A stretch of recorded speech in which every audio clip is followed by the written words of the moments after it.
El Evangelio de hoy, yo hablé con el Papa que me lo pusiera para el día de hoy. Y el Papa, gracias a Dios, movió todo para que el Evangelio de hoy calara. El Evangelio de San Lucas, capítulo 10, versículo 38. Eso es un cuadre que hice ahí para que lo pusieran. Para que cuadrara con la enseñanza que estamos dando. Porque Dios no es capaz de hacer eso. O sea, decir que fue Dios que lo preparó eso, Dios no es capaz de eso. Pero si alguno tiene la chispa de la fe y cree que Dios es capaz de eso, entonces vean cómo Dios confirma su palabra. Y cómo Dios les está mostrando a ustedes que Él quiere que yo les hable de esto y no de otra cosa. Y creo que como ustedes son sacerdotes y saben que este evangelio estaba preparado desde hace tiempo por Dios para que ustedes confirmaran que lo que Él quiere es lo que están escuchando. Óiganlo. 10:38 de San Lucas. Yendo todos de camino, entró en un pueblo donde una mujer llamada Marta lo recibió en su casa. Listo, aplauso para Marta. Recibió a Jesús en su casa. Fantástico, maravilloso. Ustedes y yo somos igual que Marta. Hemos recibido al Señor en nuestra casa y nos damos el lujo. Lo recibí en mi casa. Pero el Señor no está conforme con eso. El Señor quiere más. Y ese más lo presenta en su hermana María. Oigan. Tenía esta una hermana llamada María, que sentada a los pies del Señor, escuchaba su palabra. Hay algo más que recibir a Jesús en la casa. Hay un paso más que tenemos que dar, el paso que Dios te está pidiendo, sacerdote, y me está pidiendo. Que aproveche la oportunidad que tenemos en esta vida y que Dios nos habla para sentarnos, instalarnos, despreocuparnos de todo y perderle el tiempo, entre comillas. Perderle el tiempo a escuchar su palabra. Eso es lo que no hacemos. Pero teológicamente, eso es lo que Jesús hoy te pide y me pide. Listo. Con eso podemos irnos a dormir. Con eso que hiciéramos, con eso que creyéramos, con eso que practicáramos, ya el retiro ha sido un éxito. Ahí está el éxito. O sea, miren que Jesucristo tiene la intención plena de que usted y yo salgamos de aquí dispuestos a perder tiempo, entre comillas, porque es el mejor tiempo que podemos tener, a sentarnos a leer su palabra. Esa es la tarea o ese es el propósito de que de aquí debemos sacar. Y si no lo sacamos de aquí ese propósito, hemos perdido el tiempo. Así de sencillo. Muy curas. Monseñor, muy obispo. Pero hemos perdido el tiempo totalmente. Apague y vamos. Perdimos. Seguimos igual. Si de aquí no salimos con la intención de sentarnos reposadamente, serenamente, a devorar la palabra de Dios, a comernos ese libro para ir a predicar, hermanitos queridos, esto es lo propio. Y no solo lo propio. Marta pensaba como cualquier sacerdote que lo más importante era yo soy cura, yo tengo a Jesús en mi casa, en mi parroquia. Yo soy cura, estoy encargado de las cosas divinas, de las cosas espirituales. Y Jesús dice, eso no te basta. Lo más importante lo has abandonado, lo has dejado a un lado. A ver, escuchen, del labio de Jesús, escúchenlo. Pero, primero la escena. Marta se siente dueña del Señor, dueña de todo, lo está haciendo bien, porque ella lo recibió en su casa, lo maximito. Pero la Biblia dice que no es lo maximito. Pero Marta lo sabe y reclama a María y le reclama delante del Señor, le exige a Dios que le ponga a juicio a su hermana. Ponga cuidado. Mientras Marta estaba atareada en muchos quehaceres, Retrato vivo de los sacerdotes. Sacerdotes, usted y yo estamos atareados en muchos quehaceres. Todos los santos días tenemos muchas cosas, parecieran más importantes, según Marta, que hacer. Pero para María no había una cosa más importante que estar a los pies del Señor escuchando su palabra. Pero para Marta, ve que nos falta una conversión. Hay sacerdotes que pensamos que más importante que leer la Biblia es ir a lo mejor a una universidad, a un liceo, que es importante, pero no es lo más importante. Aquí estamos hablando de lo más importante. Hacer. Y ese es el problema de los curas. El activismo o la pereza activa. Me pongo a hacer para no sentarme a escuchar. Al fin se paró y dijo: Señor, ¿no te importa que mi hermana me deje sola en el trabajo? Eso ya es el descaro, el colmo del descaro. Reclamarle al Señor, no te das cuenta, por favor, ¿qué te pasa, Señor?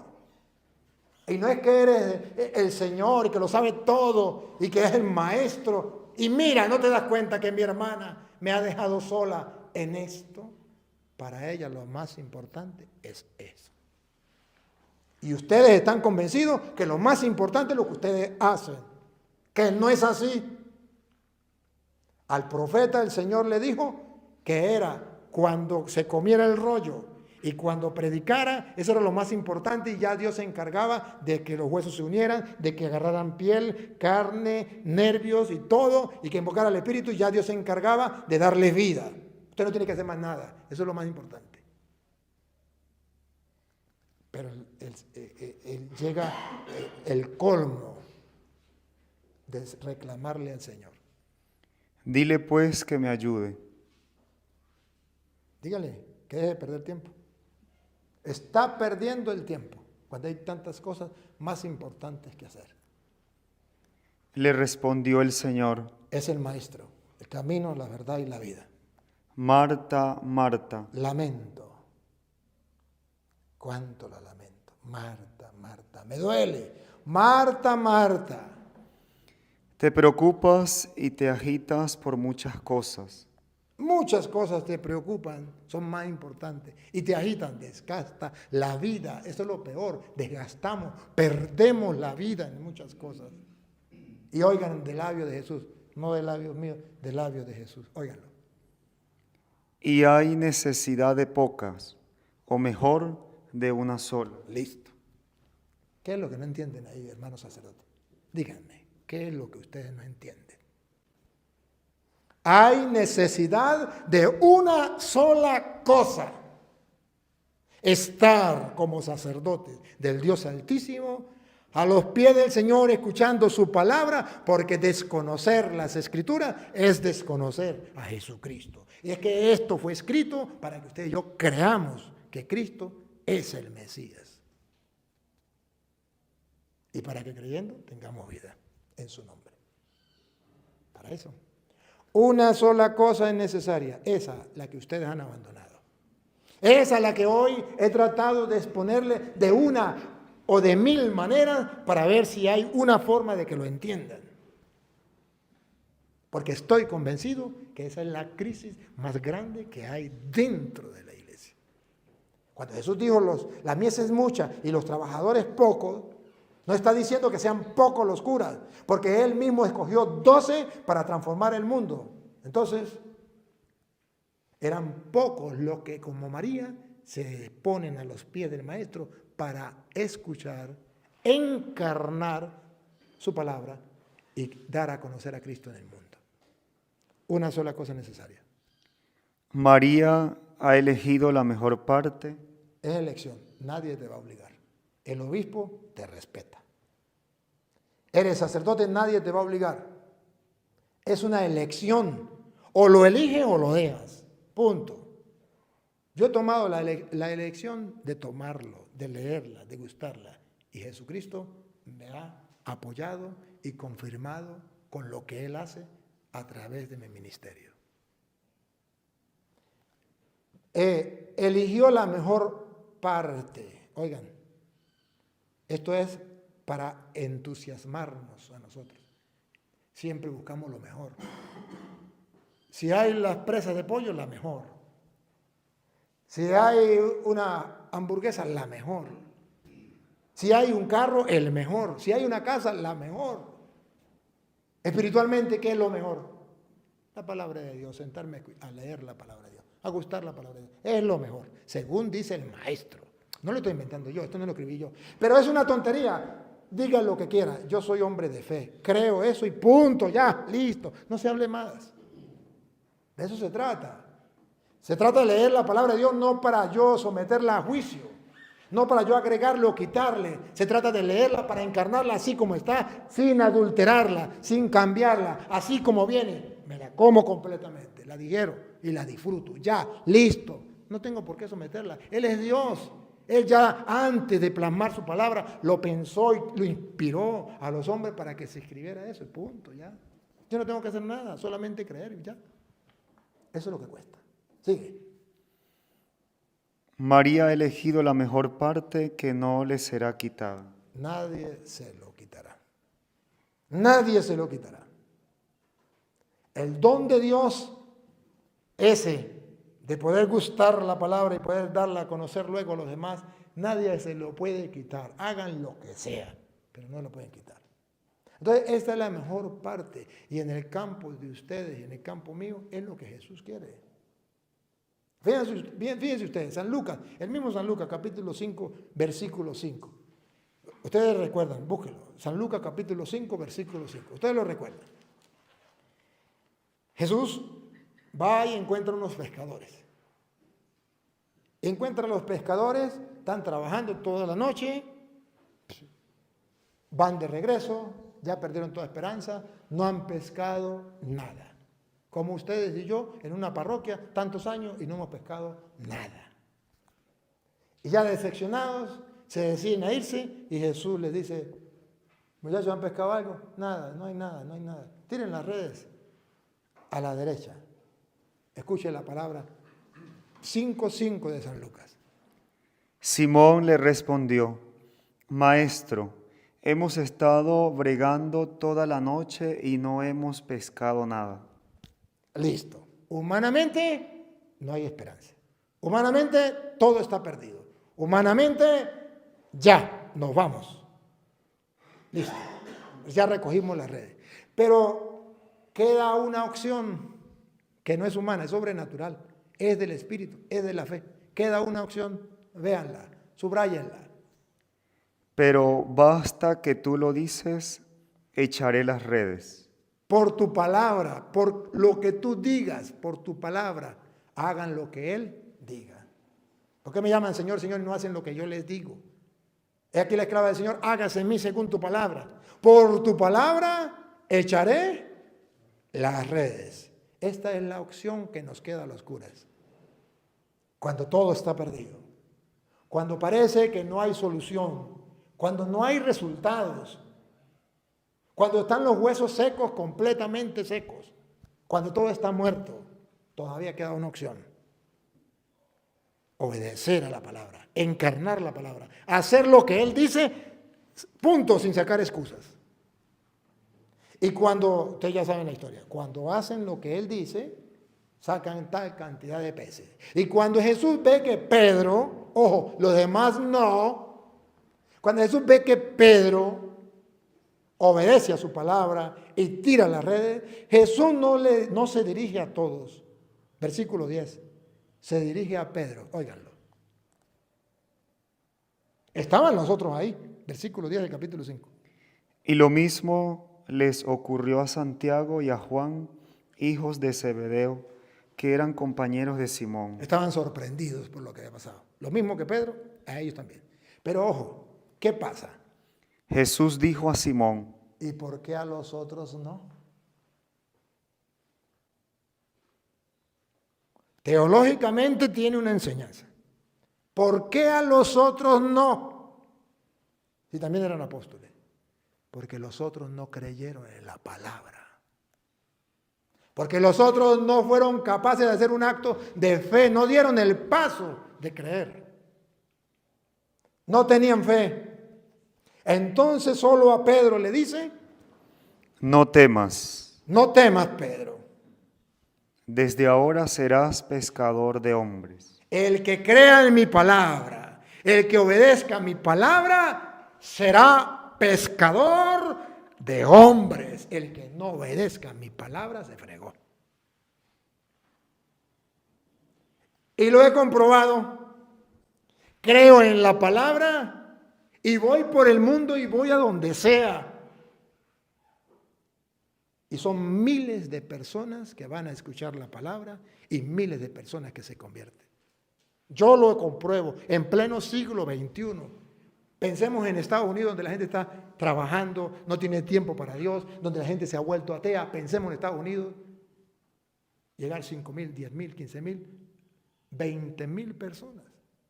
Ríos de gente de diferentes distancias. En pleno siglo XXI.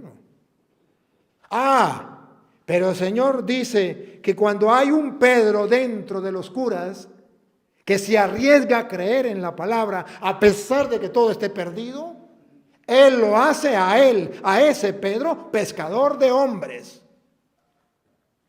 Me remito a las pruebas. Me remito a las pruebas. Y si quieren hagan la prueba. Háganlo. Comiencen ustedes a empaparse de la palabra. Lo reto. Es un reto. Y si Dios no cumple su palabra, me pueden decir cura mentiroso. Donde me vean, yo lo acepto. Pero verán cómo Dios va a transformar cuando usted y yo creemos en la palabra. Fíjense. No solamente Jesucristo dice que lo hace pescador de hombres, sino que además viene a resaltar que no hay una fe más grande en una persona, según dice Mateo capítulo 8, versículo 5 en adelante. No hay una fe más grande. En el 11 dice, no he encontrado una fe tan grande como la de este hombre. Mateo 8, 11 dice, no he encontrado una fe como la de este hombre. Pero desde el 5, a ver, ¿qué dice el 11? ¿Sí es el 11? Y os digo que vendrán muchos de oriente y occidente y se pondrán. El 10. Al oír esto, Jesús quedó admirado y dijo a los que le seguían, os aseguro que en Israel no he encontrado en nadie una fe tan grande. ¿En quién encontró una fe grande? Versículo 5. ¿En quién? En un hombre que confió y creyó en su palabra. Ponga cuidado. Al entrar en Cafarnaúm, se le acercó un centurión y le rogó diciendo, Señor, mi criado yace en la casa paralítico con terribles sufrimientos. Jesús le contestó, yo iré a curarle. Miren la oferta, yo iré a curarle. Miren la fe del hombre. Replicó el centurión, Señor, no soy digno de que entres bajo mi techo. Aquí viene, ahí donde está la fe grande. Basta que lo digas de palabra y mi criado quedará sano. Nunca había encontrado una fe tan grande como la de este hombre. Lo dijo el maestro. ¿Quieres, sacerdote, tener la fe más grande del mundo? Cree en la palabra. Y ojo, y el hombre comienza a reflexionar, una reflexión teológica.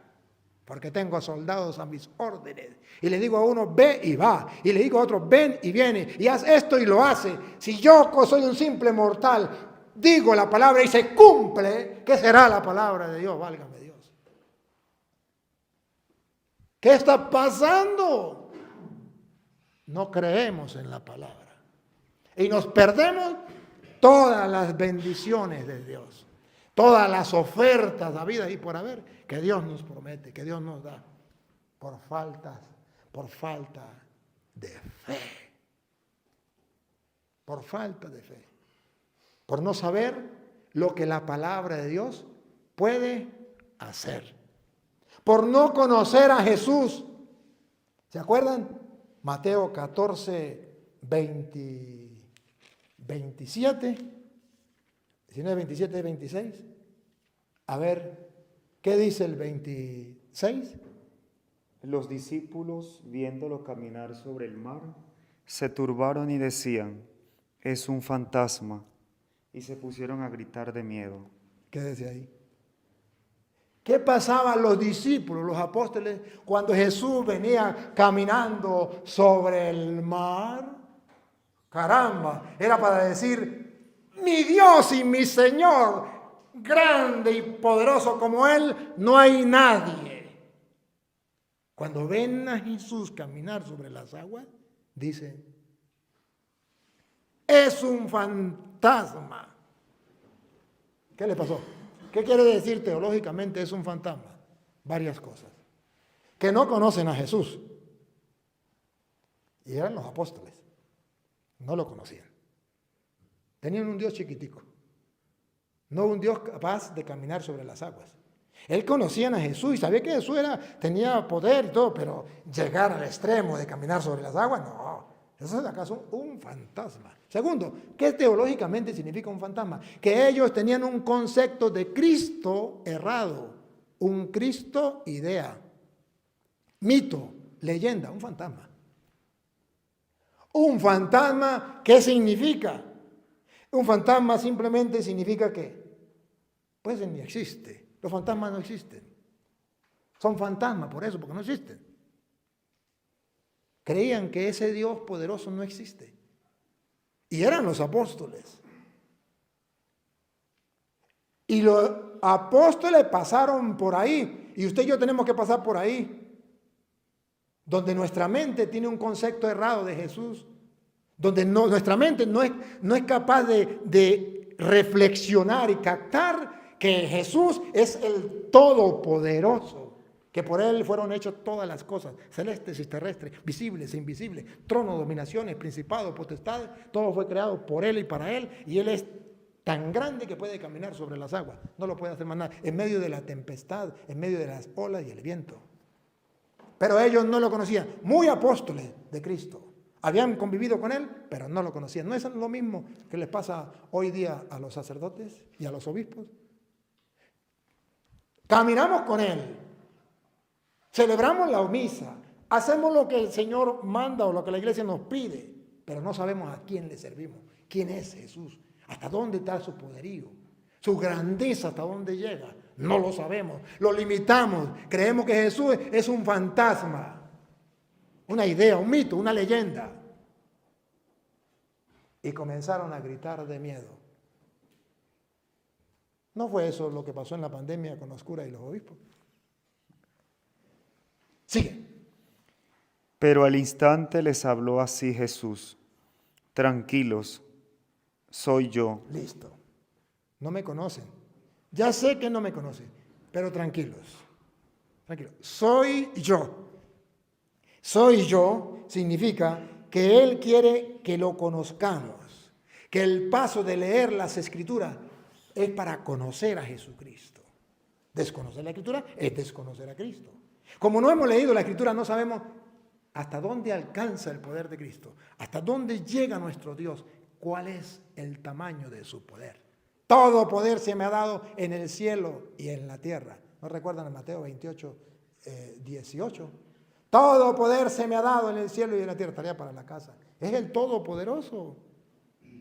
¿Y se acuerda de la Virgen María? 1:37 de Lucas. ¿Cómo es que la Virgen María dice, he aquí la esclava del Señor, hágase en mí según tu palabra? Porque el ángel le dice, para Él no hay nada imposible. Y dice María, si así es, aquí está la esclava del Señor. A ese Dios es que le quiero servir. Hágase en mí según tu palabra. Bárbaro, ¿conoció quién era?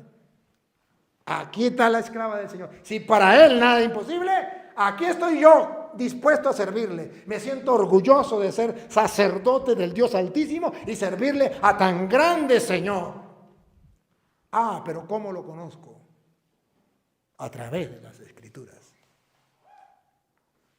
Pero es un paso y es un camino de fe. Jesús le dice, soy yo.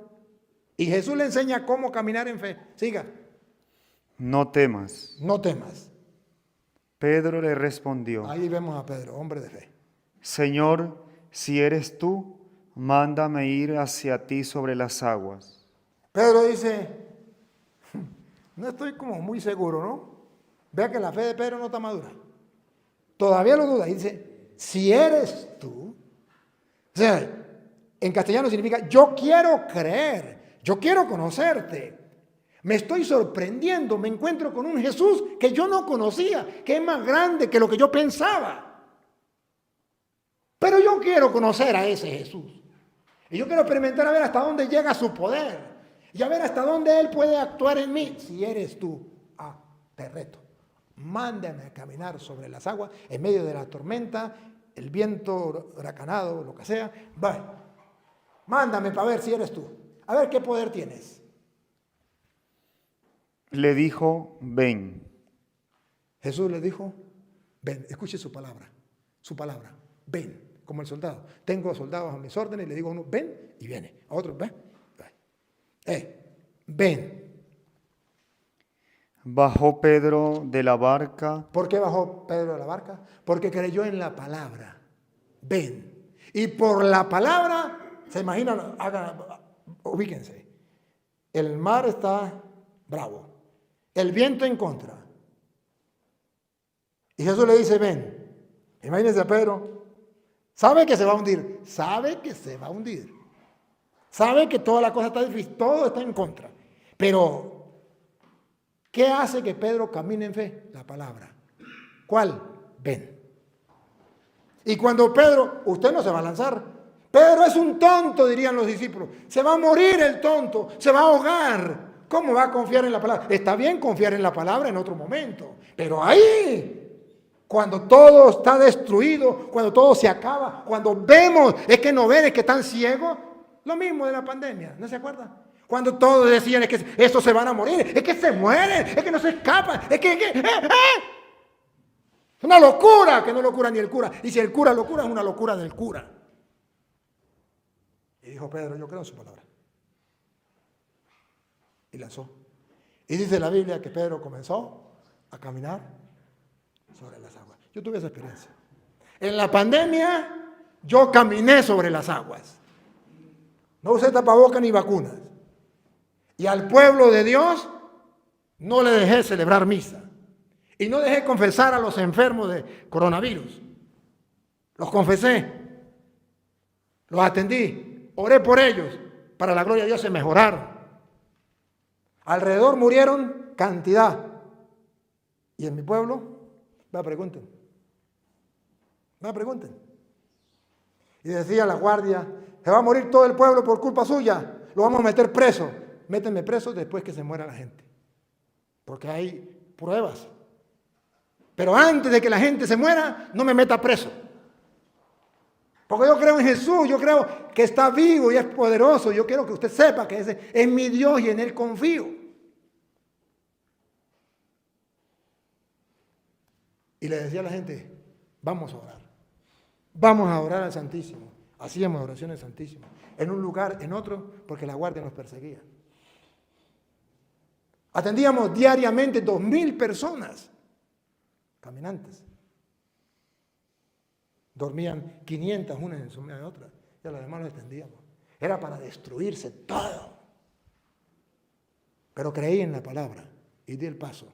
Creo en su palabra. Y no me falló. Y no me falló. En otras comunidades murieron gran cantidad. Donde los sacerdotes no celebraban misa, donde los sacerdotes se usaban tapabocas, donde los sacerdotes se vacunaban y mandaron a vacunar, donde la gente hizo todas esas cosas, murió cantidad de gente. ¿Y en mi pueblo qué pasó? ¿Qué pasó? Todavía existe el mismo Jesús, capaz, pero la gente no lo conoce, porque no ha leído las Escrituras. Y comenzó a caminar sobre las aguas. En dirección a Jesús. Eso sí, los ojos puestos en Jesús. Pero vean un momentico, cuando Pedro ya quita la mirada de Jesús, pácata, se hunde, pongan cuidado. Pero al sentir la violencia del viento, le entró miedo y, como comenzara a hundirse, gritó, Señor, sálvame. quitó la mirada en Cristo y comenzó a mirar la tormenta, y comenzó a hundirse.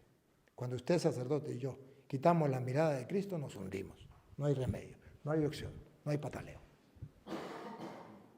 Pero todavía queda una opción. Cuando Pedro vio que se hundía, dijo, aquí no me salva ni maldraque. Solo Jesús. Obligado. Señor, sálvame. Y Jesús no se hizo rogar. De una, inmediatamente. ¿Por qué? Jesús tendió la mano, lo agarró y le dijo, hombre de poca fe, ¿por qué dudaste? ¿Qué es lo que está reclamando Jesús a los sacerdotes en la persona de Pedro? Que somos hombres de poca fe. ¿Por qué? Porque no conocemos a Jesús. Porque nos hemos quedado con un Jesús idea, concepto, o con un Jesús imagen, o un ídolo, un Dios chiquitico, incapaz de. Un Dios chiquitico. ¿De qué tamaño es su Jesús? ¿Qué puede hacer su Jesús en tu vida, en tu comunidad? ¿Qué puede hacer? Jesús dice, hombre de poca fe, ¿por qué dudaste? Cuando subieron a la barca, amainó el viento. Entonces los que estaban en la barca se postraron ante él diciendo, verdaderamente eres Hijo de Dios. Bárbaro, al fin lo reconocieron. Este es Jesús. Allá la teología bíblica nos quiere llevar. A que usted y yo podamos decir, mi Dios no es esa idea que yo tengo. Él está más por encima de la idea que yo tengo.